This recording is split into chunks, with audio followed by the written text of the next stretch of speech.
to Ask a Puppy Trainer Show. This is where we answer all of your questions about puppyhood. I'm Bethany. And I'm Sparky from the Puppy Academy. We're excited you're here. And now, let's get to the show.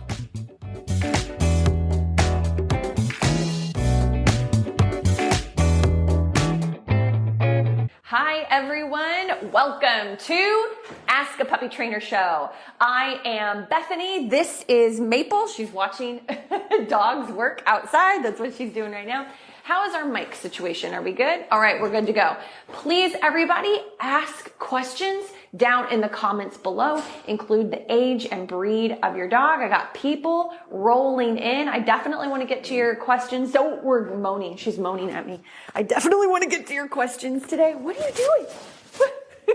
Look, she's got no tail. This is an Aussie right here. What are you doing? You trying to figure out how to hang out up here? I demanded to have Maple for today, and she's like double the size that she was 2 weeks ago. So we're going to see how she does. She's so soft. You guys know I love Aussies. Herding dogs are my jam. If you tell me you got a herding dog, I'll prioritize you. That's what I'm going to do today. Since I'm flying solo, it's all my rules. Okay. I'm going to go ahead and dive into some of the ones that were sent in, but please put your comments below. All right. Lep says 6-month-old Mini GD. He wakes up at 5 a.m. every day and he just wants to play. He cries extremely loud. Okay. So there's a tricky part to this. I'm curious as to when he's going to bed, to be honest, because maybe it's too much of a block of time, but I kind of attribute it a little bit to like when my little girl gets up and it's very clear she's awake. You're not going to necessarily be able to force them to go back to sleep unless you work with them a little bit. However, if you work with them at 5 a.m., it can create a bad habit. And now they're doing it every day and they expect it every day. So I just got a few questions that I kind of want you to ask yourself in your situation and see if we can tweak the time. Try putting the puppy to bed an hour later. I've noticed that a lot of people, they actually put their puppy to bed because they're tired. It's dark. It's getting dark earlier, especially. And they're still like cleaning up the kitchen, brushing their teeth, doing some final things. And it's another 30, 45 minutes before they go to bed. And so what I would suggest that you do is do sorry, because she's not chewing. He's not. Make sure that you are doing a final potty right before your head hits the pillow. And then maybe even a short little session of house. That's what we call crate. House, down, let's go. House, down, let's go. Nice and calm. We're chilling them out at the end of the night. Good. Pause, piece of food. Really take your time, basically. And maybe do that before bed as well. What I would suggest other than that is kind of to ride it out in the mornings a little bit if you don't think it's an issue with going to bed too early. Because I think that's really the thing. It's not fair, why I compared it to my kid. It's not fair if you're going to bed really early to kind of expect that from your dog, especially, what's that? Oh, you're sniffing. Especially if they can see sunlight. And so another thing you might want to consider is not just maybe covering with a blanket that they could pull in and destroy, but maybe getting one of those plastic crate covers. I'm going to have to put her away. She's like, whatever that puppy is doing on live, I need that. She's like entertaining herself, but she's not being destructive. But anyway, those crate covers you can get on Amazon, that actually really kind of seal up nicely. Maybe you should, look into that. The reason I'm just cautious about a big, heavy blanket is because it can get really stuffy inside of there if you don't, keep a flap open. So anyway, those are some things that I would look at. Really see, does your dog genuinely need an outlet?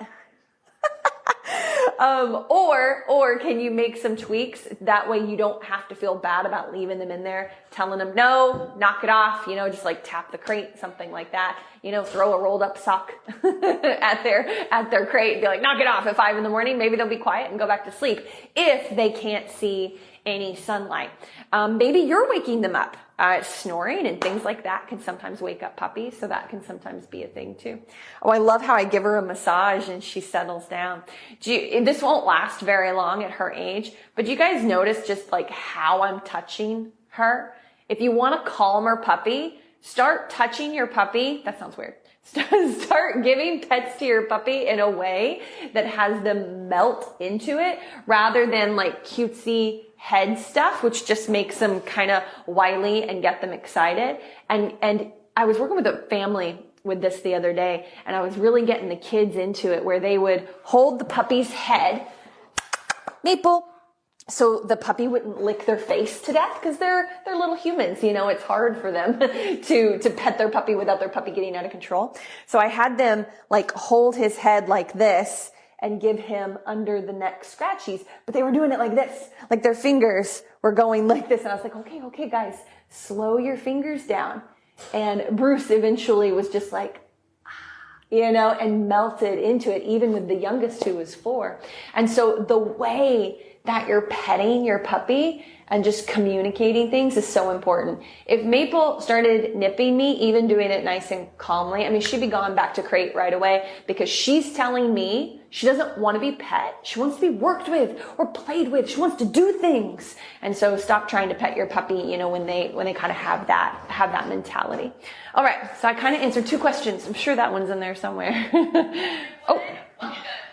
I'm just pulling up my Instagram so I can get to questions on here. And it's going to take, oh, darn it. Since I joined late, I don't get to see previous questions. Can you read them? Totally forgot about that. So we're going to do one of our Instagrams. I have a 6-month English Cocker Spaniel. How do I train him to chill, stop chewing things off the ground, walking, also stop chewing and biting everything? Thank you. Well, we have an online school, and I would highly suggest getting a program because what you're dealing with is you're wanting all the things. And so you need like a comprehensive program to target all the things. And we have one in our online school on thepuppyacademy.com. She's starting to whine. So next is going to come chewing on the pillows. Look how big she is now. You know, I didn't know. She's so heavy too. There you go. She's still a puppy. Okay. And so I'm going to give you, you know, some advice, of course, but I just want to let you know that it's not going to cover all the things that you're wanting to. I mean, I could spend 2 hours on what you mentioned. But anyway, the short version is a 6-month-old. You can have head control on that dog. Look into martingales, you know, slip leashes, gentle leaders, other training tools to see what kind of piques your interest, and watch about 6 videos on how to use each of those training tools, or get a trainer, a one-on-one lesson to show you how to use them. You need head control with that age. It's super, super important. If you don't have head control, if you're like, I am not interested in putting anything around my dog's neck, well, a harness is designed to make your dog stronger and pull through, and it gives them complete head stretch, all of that. A front clip harness we don't suggest for dogs over 7-8 pounds, maybe 10 pounds, under 2 years old, to be honest. And that's because of the way that it works. The shoulders, over and over. It's a front clip. So you're taking a dog that's developing and you're working them and twisting them. We're just not a fan, unless your dog is really low weight or doesn't pull very hard. You know, I just don't want to see any golden retrievers, you know, under 2 on front clip harnesses. You know, I understand why people use them. They think that maybe it's better for them than using a training tool like a slip leash or something to have head control, or a martingale with a chain or something like that. But just in our expert opinion, no. Don't do it until they have fully physically developed, and then it's no big deal. Okay. So you could look at something like that to get that head control. If you don't do that, if you still say to me, no, I'm not going to do that. Like it's just not my thing. It's not how I've trained dogs in the past. You hear that sometimes. Each dog is its own individual, but if you're not going to do that, you're going to have to really work hard to build incredible food drive. I did this with my little dog, Happy, who was nervous of the world and barked at everything from the day I got her. And so she became obsessed with food because I created that. That way I could go out into the world and food trumped everything. And so that's the other way that you want to go if you're not going to get head control. I would still like you to use food, but you don't have to build an insane amount of food drive if you have more leadership and guidance and clarity with the dog. Like if anybody, you know, rides horses, it would be like trying to lead a horse just with your knees. Horses can do that. Dogs can walk just on harnesses, but it takes a long time to teach them that. And it takes a long time to develop that special relationship where I can just squeeze a horse and I don't even have to use my reins and they go in different directions. And so they got to be led by the head. And so think of it that way. That might help. Haven't used that one in a while. Okay. Oh, I've got some stuff on here now. Someone says, Kendall, is that who asked the long question? No, it's not. So Kendall uses a slip leash. What was her question? Can you find it? I think it's lower. Lower? I think so. No, I'm wrong. Totally wrong. Don't listen to me. Do whatever you're going to do. That's the one we just did. Oh, it is. Oh, so she says she does use a slip lead. Okay. Then slip leads are not super easy to use. They actually, out of all the training tools, they take the most skill handling wise. And so you want to start with a really loose lead and make it very clear that picking things up off the ground, nipping, biting, things like that, things around, not acceptable. Then you get your nice loose lead walk. Okay. Then if she's nipping, biting you, the lead, anything like that, just getting rambunctious in general, we do slip leash pressure straight up in the air. We do this with harnesses too. It's just not as effective on larger breed dogs, but just straight up in the air. Don't lift her front feet off the ground or anything, but it's firm enough to let them know that we mean it. And you can actually feel, one really great thing about a slip leash is you can really feel the tension in the body and you'll feel the body relax. And they have to. Like if you go up in the air, this is sit, like guidance backwards, down to the ground is down, straight up in the air is calm down, like chill out. You don't say no, don't make a big fuss, like just be chill about it. You'll feel them, it's not about sit, you'll feel them kind of relax a bit, loosen the lead immediately. She's going to come right back at it. She's going to be like, let me try again.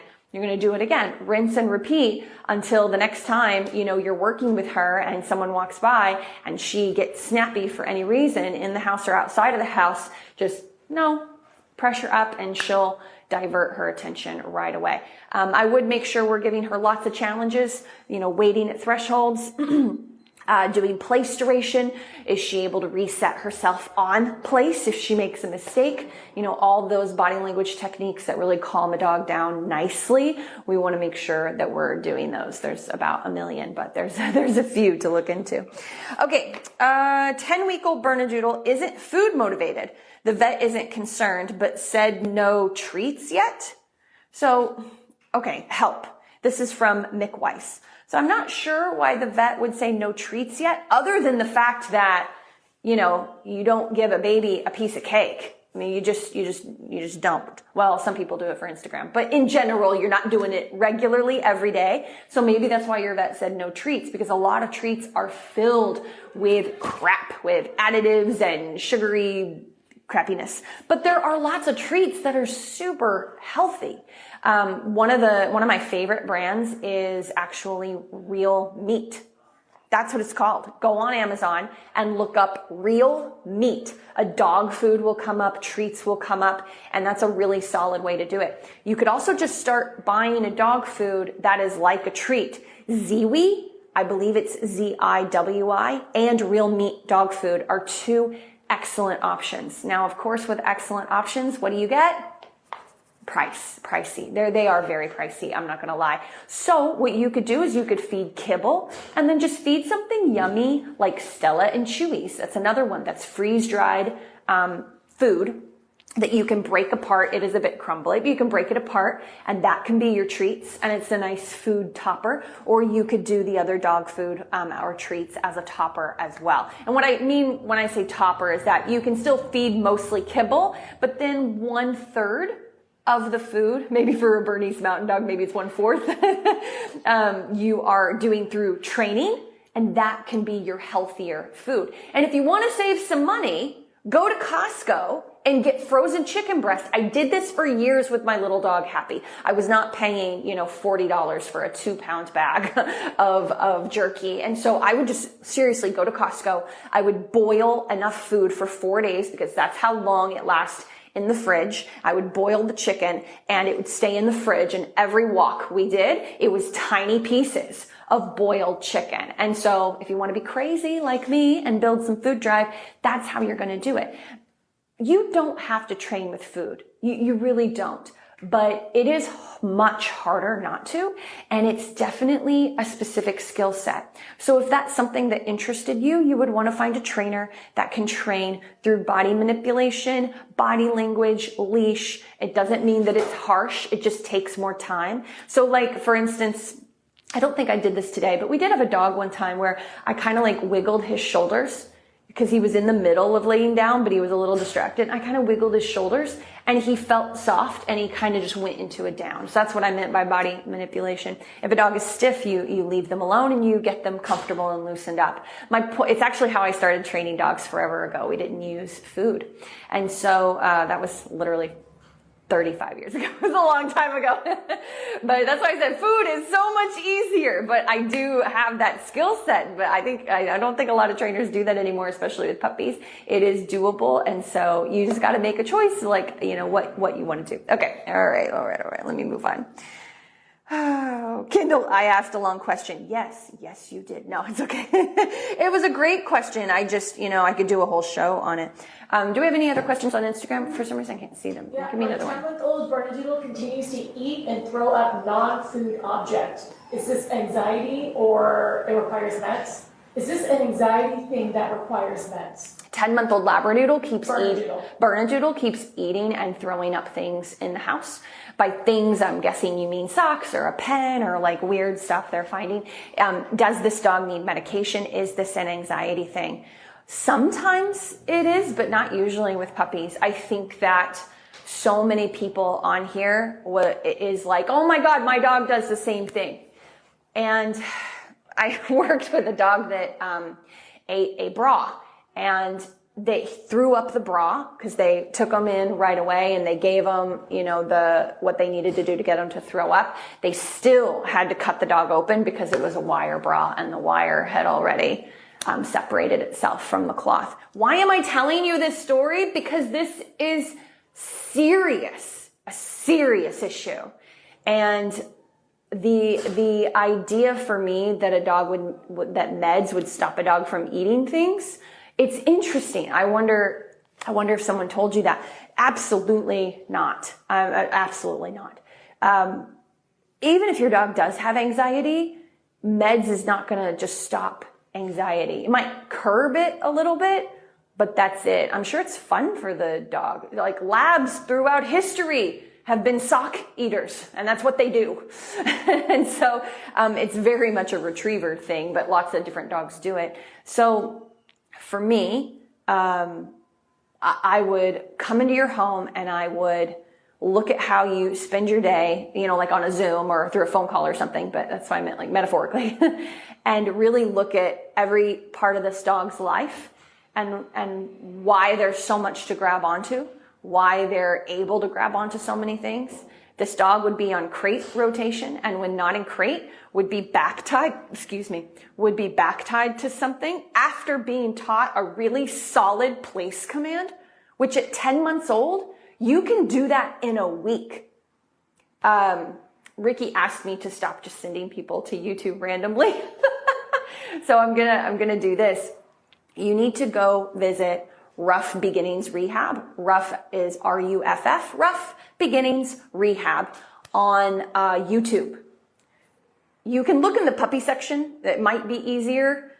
There's like 500 videos. Just type in teach place, and you're going to get a lot of options. And so for me, that would be my most important thing is to teach this dog by preventing it from happening first, and then see where the holes in my training are. Where is there anxiety to work on?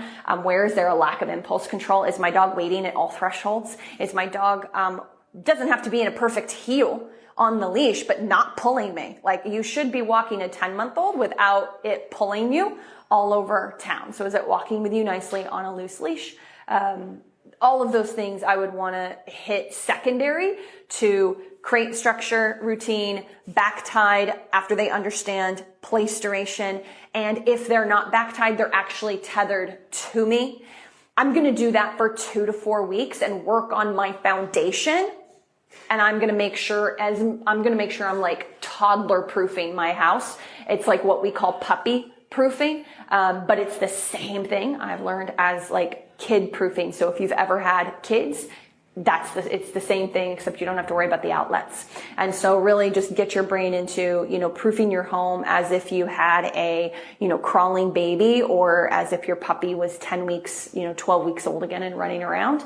Like really think of all those scenarios that are dangerous, because what's happening is dangerous. It's a dangerous habit. Then after you've done all that and you've worked on your foundation for a few weeks and you've gotten into a new groove, then you can like put their favorite thing, a sock, rolled up, or those toilet paper rolls, like the inside, the cardboard part, drop that over here and put a few things and do loose leash, let's go work or recall work, and set a valuable no for going for those things. It doesn't mean he won't do it when you're not around, but at least it's getting you there. Your dog needs to be more respectful of your household, but you cannot just come in and demand respect. We need to make sure that your dog is set up for success in the first place. Okay, that was a long one, but a good one, because I know that is happening to 30% of you that are watching right now. Okay, Mini Dachshund, 7 weeks, hates being in crate, whether it's for an hour or whatever while I'm gone. 7 weeks. I'm wondering why you have a 7-week-old Dachshund. The reason I say that, I'm not saying that to be mean, I swear, girl named Carl. If that's true, that's so cool. Girl named Carl. Mini Dachshund, 7 weeks. So nobody should ever have a puppy that young, first of all. They are missing really key things to their early development. And you are definitely likely to have more issues when you get a puppy in the 6-7 week range. But I know sometimes rescues and things like that, sometimes you don't have a choice. Sometimes you found it on the street. I mean, there's just a number of things that could be that situation. But it definitely, more anxiety, more like separation issues. Having a puppy that young, not getting that early important development with their siblings, you're likely to have more issues. I would focus more right now on what's happening outside of crate. How are you setting boundaries, rules, discipline, fun, of course, but those siblings and the mom, hopefully, if it was a good mom, was providing boundaries, like discipline, and I don't necessarily mean punishment. I just mean setting an expectation for if you behave this way, this is going to happen. And if you behave this way, this consequence is good, and then this consequence is not so good. So it's like, how are you setting that up in your home for your puppy? I would definitely consider maybe doing a playpen, but with such a small breed dog, you got to make sure the playpen's very safe, that they can't get something stuck in it. Maybe the plastic ones might be best rather than a wire. I'm not sure. I would look into that though. They even have some now that come with like bottom covers. So pee accidents and things like that aren't as big of an issue. And provide them, normally we don't do this, normally I don't say do this, but provide them with something soft and warm. They even have these little puppies you can buy with heartbeats in them, for babies. Yes, for babies too. I was just looking at something for Evie. That is why this is happening to me. They have it for puppies as well as kids, where they have like a heartbeat and they are warm and things like that. You might want to consider that, it's like putting, baby chicks under a heat lamp. So you might want to consider something like that. It won't last long, like a few weeks, and he'll probably start peeing on that nice soft blanket and chewing on that little puppy. So it doesn't last long, but you're kind of still in this infant, stage of where maybe he needs to feel more comforted and more loved. And when you're not there, play radio, maybe record your voice and play it over and over again. I mean, there's a number of things that you can do to try to make your puppy feel more comfortable. Okay. Ooh, that was a good one too. Can you do an Instagram one? Yeah, Instagram. 12-week-old jumps and bites my toddler. How can I teach him to stop? It's a German Shepherd. Oh, I finally got the new ones in. Okay. Mimi says, 12-week-old jumps, bites toddler. How could I teach him to stop? Mimi, German Shepherd. Thank you, Mimi. Well, first of all, Mimi, come on. You got a German Shepherd. Come on. You got a, milder version of a Malinois. That's what you did. Well done. No, I'm just kidding. I love German Shepherds. They are my second favorite breed. You saw the first one. I had her in here. That's why I demanded she be in here today. Okay. So first of all, getting a puppy with a toddler, which I ask my husband once a week and he looks at me like I'm insane, because I am, because I'm obsessed with dogs. It's dumb, but I understand it. Like, I'm with you. Like, I want one so bad. I'm like, it would be so cute. No, it wouldn't. No, it wouldn't, because I'd be dealing with the same thing that you're dealing with right now. So it is ideal to try to wait till your kid can be involved more in the training. And we all want our toddlers to be involved with the puppy. I do. Evie is 16, 17 months old. And I'm like, Evie, do this. Cause she's starting to mimic and I'm like trying to get her to do things. It's not working. So even if your toddler is 3 years old, I have a niece who's 3 and I see her, interact with the dogs. She still steps on them and there's just still a lot, and she still kind of gets flighty, sometimes when they jump and things like that, which makes them more jumpy because kids tend to act like prey. Some adults do it too. If you're one of those people that like feed a treat and you like feel teeth and it's like nails on a chalkboard for you and you pull up like, ooh, you're acting like prey, and it makes the puppies and dogs more pushy, flighty, frantic, nippy, excited, all of those things. I'm not going to tell a 3-year-old to stop doing that, because you can't. You can work with them, help them learn to be calm, things like that. But it's just hard.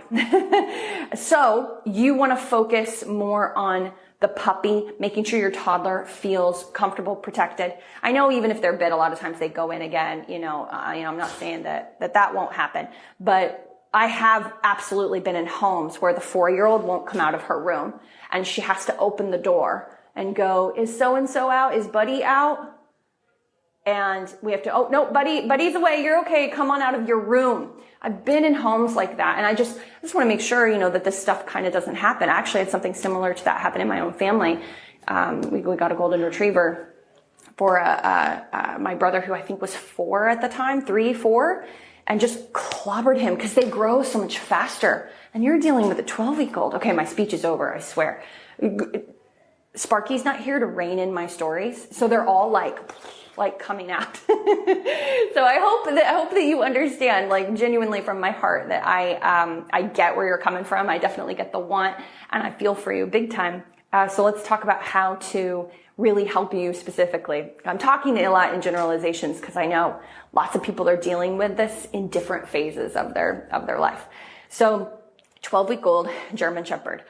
Are you on a crate schedule, first of all? And I think I'm going to end with this question. It's so good. Yeah, I think so. Are you on a crate schedule? Every time your puppy is not in crate, let's make sure that he is on leash, especially if your toddler is out, but just in general. Every time this German Shepherd comes out of crate, this is not just because you have a toddler, it just goes double. You have a treat pouch on you, a bait bag on you with the food. That way you pause at the bedroom door, any door that opens, pause at crate door, bedroom door, any door in the house that's opening while you're walking through it with your puppy, you're stopping. Sit, good food, open door, he tries to go through it, block with your leg, shut the door, don't shut your puppy in the door, use your body language, not the door. Get them to settle with an open door. Let's go. Few turns, stop and sit food.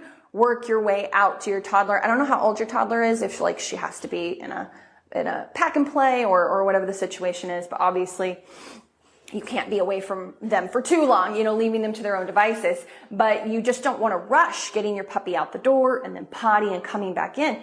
My point is, you got to really stay engaged with that puppy and teach your puppy to focus on you first. And then if your toddler runs up, depending on her age, his or her age, you've got to really circumvent, the situation or stop your kid. Let's see if I've got an update on how old. She's about to be 3. Okay. So she's old enough. She's just starting to rationalize and put things together. And she's, so you can be like, okay, stop. I'm going to bring out the puppy, and go around her for potty break, back inside, really taking your time. And just go ahead and start teaching her that when you're working with the puppy, or if the puppy is laying down or anything like that, to not bother the puppy, that I don't even know if she wants to have anything to do with the puppy, but if she does, what you're going to do, the best you can do is teach her how to do sit And honestly, you're the one who's actually doing the sit and keeping the puppy back, and then have her drop food on the floor. That way, unless she really doesn't mind puppy teeth. Some kids are hard as nails. I actually just worked with a 5-year-old that was better than the older children. Calm, authoritative voice, and could care less if she got a few like teethies. I was like, I need to hire this kid. I was like, this kid needs to be an animal trainer of some sort. So some kids really have a knack for it. So you kind of have to distinguish that. But if it's like, that's my version of a 3-year-old, by the way.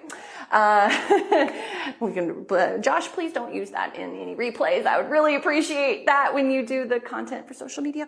But if she's like strong about it, if she can handle it, I don't care. But if she's like, oh, he, just have her drop it on the floor. Good. But that's really the only thing. You can teach her how to pet the body rather than the head, but you're still going to get mouthiness. It's a German Shepherd. And so she can, while you're there, the puppy's already calm. I'm jumping to another topic now. The puppy's already calm. Don't pet an excited puppy. Don't pet a puppy that you're working with, not a German Shepherd that's 12 weeks old. Puppy's just laying around next to you, tethered to you on leash. Your little girl's been doing her own thing. She comes over and wants to pet the puppy. Be like, okay, let's check. Is the puppy calm? Maybe he raised his head, but he's not like going nuts. That's when you can pet the puppy. You do it first. Stay away from the head. I don't know if you saw how I was petting Maple when she was here, but you can take tips from that from it would have been the second. It's not really a question. I created my own question, like the second question. But you can be calm and be like, okay, pet your puppy right here. Not the head, not the ears. She's still going to get mouthed. You can try to block for a second, like block the head, like physically block the head, and try to feed treats just so your daughter can have like a little touching. But then it's going to get too much and be like, okay, that's enough. And then you're going to take the leash, which could be, I would get a martingale. I would look on Amazon and get a cloth martingale for your dog to be on leash out with you. That's what I would do. Write that down. And then with that martingale, if the puppy gets too excited, I would just go, no, pressure up in the air. I might need to stand up and get in front of my dog, my hips facing my dog. And if my daughter's trying to get around me to get to the puppy, it's a no for her. I'm blocking her too. It's like I got two animals. I'm blocking. You've really got to manage energy in that way. And I would strongly suggest that you are really considerate with the mouthing in other parts of working with your puppy, like tug, drop, tug, drop. If he gets a finger, it's not a big deal. You're not like no and making a big deal about it. And if he chews the edge of the dog bed, get a cot. First of all, you got a German Shepherd. Don't get cute stuffed dog beds. Buy a sturdy cot. And he starts chewing on the edge of the cot and you're just like, no, move in, cut it out, move away. But it's not like a big deal. And then you're like giving them a bone or something instead, or redirecting them to the bone. But when it comes to your little girl, maybe try a pet corrector. It squirts out air. It might startle her too. So take her in another room and introduce the noise to her. It goes, ch, ch. It should be brief, a brief little squirt, a burst of air, and introduce it to her first and then be like, this is what we're going to use when the puppy gets too wild with you. All right, I've given you a million things, but bottom line, keep this puppy on leash and be on a very strict schedule. Make sure you guys are working your puppies away from your kids. I cannot stress this enough. Your puppy will take on the persona of your wildest, most fun child. I changed what I said. Wild, fun, whatever, however you want to look at it. That is how it works. They would do the same thing in a pack of dogs. If you get a puppy and you have a pack of dogs already, your puppy will take on the energy and habits of the wildest dog in the group. That's why you have to control everything. But no, there is an element of truth in that. And so you need to also be exposing your puppy to what it's like to be worked with and work on boundaries and fun and what's good and what's not good when your little girl, I don't know, she's probably not taking naps at that age, I don't know. But when your little girl is not around, or maybe just you've set up like a little activity, or if you do screen time, she's doing that while you're working the puppy. Okay. I think I've gone over as much as I can, except to tell you, please do an online program. If it's not our online program, totally fine. But no, it's not. Ours is the best. Ricky says it's not fine because ours is the best. And it is. You know. I know. Don't waste your money somewhere else. I know. How good it is. It's true. It's true. It's very good. One of the reasons I think our program is so good is because it's so thorough. And you can talk to us one-on-one as well. That's why I think it's so good. But, or a trainer to your house once a week for the next month to 2 months. That would be my suggestion because, you got a lot going on. Unless you have a ton of experience with these breeds, so you already know the program that you want to follow. You're just adding your little girl into the mix. That's like the only new variable. You need to get on a program. Okay, guys, thank you so much. I went over time. I really enjoyed this, and I will see you same time, same place next week. Bye. Sparky just texted us. Thanks for tuning into Ask a Puppy Trainer Show. We hope you found some advice that you can use to help make puppyhood a little easier. Don't forget to join us live every Wednesday at 1 p.m. Pacific Time on Instagram or TikTok at The Puppy Academy. This is where you can get a chance to ask your burning questions in real time. And if you want even more puppy guidance, visit our website at thepuppyacademy.com for info on joining our online puppy school. If you enjoyed today's episode, please consider subscribing to our podcast and leaving us a review. These reviews let more people find us and supports us on our mission to help as many puppy parents as possible around the globe. Thanks for listening, and we'll see you in the next episode.